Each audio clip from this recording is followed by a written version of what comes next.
Asus Zenfone Max Pro M2 surely is a confusing name for a phone, but this one has a feature-rich spec sheet. You get a powerful Snapdragon 660 with 3GB of RAM. You get a full HD Plus panel with Corning Gorilla Glass 6 on top, something that you find mostly in flagships. And you also get a 5000 mAh battery to go with. But all these things are also present on its rivals, the Realme 2 Pro and the Redmi Note 6 Pro. So what is really the deal with the Zenfone Max Pro M2? You're watching India Today Tech, I'm Rahul Sethi, and let's take a look at just that in this video. So Zenfone Max Pro M2 has a lot of design changes when you compare it with the M1. First off, at the front you get a notch display. Though Asus has shifted the earpiece to the corner, despite having a big notch, it does give you a very good screen to body ratio. The bezel at the bottom is quite thick, but that is the norm with most of the smartphones in this price segment. There are a few phones that give you a water drop style notch, like the Realme 2 Pro. In fact, that is the only one. But still, with the Zenfone Max Pro M2, you get good screen to body ratio. Next, at the back, you will see it has a very premium looking glass-like finish. No, it's not glass, it's polycarbonate or rather plastic, but it does reflect light in a good manner. The fingerprint scanner is easily reachable, and the camera module at the top left corner is also done in a very nice way. The panel attracts a lot of smudges, and it will get a lot of scratches as well if you manhandle it. So to keep it the way it is for a longer period of time, you would have to use the back cover bundled with the phone. Now the frame on the phone is totally plastic, and when you hold the smartphone, you also get that plasticky feel, and that tells you that you're really using a 13,000 rupee phone and not a 30,000 rupee phone as it looks like. And that is okay, as very few phones in this price segment offer you a metal body or a glass back. Yeah, I'm talking about the Honor 8X, but most phones don't give you an all-metal build or a glass back at this price point. Although, the phones like Redmi Note 6 Pro are slightly more sturdy if you compare it with the Zenfone Max Pro M2. Now, the buttons on the left are tactile, they have very good feedback, although they are made out of plastic. At the bottom you get a headphone jack, primary microphone, micro USB port and speakers, and at the top you get the secondary microphone. At the left you get a triple slot tray, so you can expand the storage as well as add 2 SIM cards. On the notch you get the ambient light and proximity sensors, front camera flash, front camera, and the earpiece placed up. But as a countermeasure, you do get Corning Gorilla Glass 6 on the top, which is less prone to scratches, much more fluid and smooth, and much less prone to damage as well if it falls from waist or shoulder height. I mean, Corning claims it survives 15 consecutive drops from 1 meter height. That is quite impressive. Now what's also impressive on the Zenfone Max Pro M2 is the display. You get a full HD Plus panel that has vibrant colors and good brightness levels. The contrast is also very nice, and the viewing angles are also quite ample for watching movies or playing games.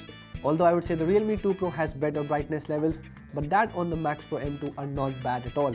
It is definitely better than the Zenfone Max Pro M1 that had almost washed out colors. That is not a problem with the Max Pro M2.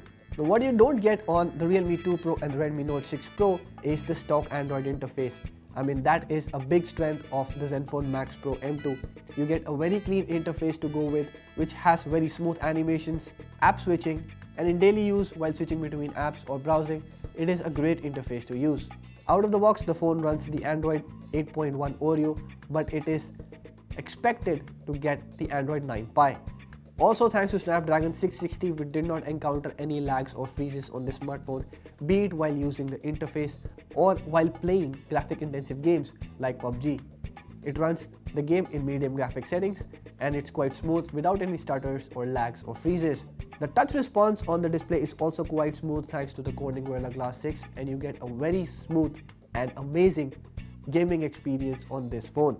For longer periods of time, for about 1 or 2 hours, or even more, the phone would not heat up while playing games, which is also a plus point on this device. Thanks to 5000 mAh battery, you get a very good game time also on this one.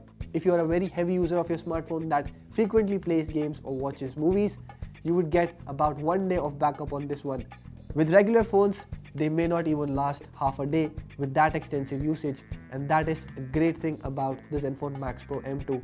I mean, you won't even feel that the phone packs a 5000 mAh battery. It's quite lightweight, it's quite slim in its form factor. So in those terms, the Zenfone Max 2 is a great overall package.